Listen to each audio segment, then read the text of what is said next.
श्रीमद्भगवद्गीता अध्याय पहिला श्लोक 2 संजय उवाच दृष्ट्वा तु पांडवानिकं व्यूढं दुर्योधनस्तदा आचार्यमुपसंगम्य राजा वचनमब्रवीत्. संजय म्हणाला, हे राजन, पांडुपुत्रांनी केलेली सैनिकांची व्यूहरचना पाहून दुर्योधन आचार्यांकडे गेला आणि त्याने पुढील प्रमाणे बोलण्यास आरंभ केला. तात्पर्य: धृतराष्ट्र हा जन्मताच आंधळा होता व दुर्दैवाने तो आध्यात्मिकदृष्ट्याही अंधच होता.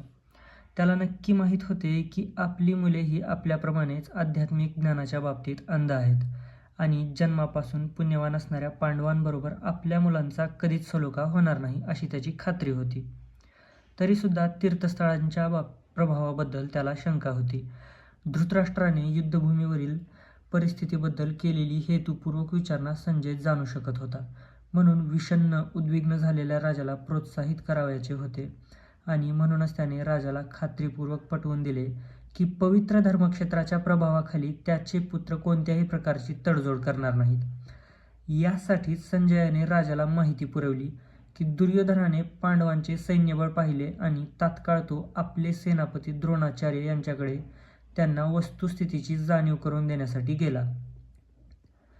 या ठिकाणी जरी दुर्योधनाचा राजा म्हणून उल्लेख करण्यात आला असला तरी त्याला गंभीर परिस्थिती उद्भवल्यामुळे आपल्या सेनापतीकडे जावे लागले.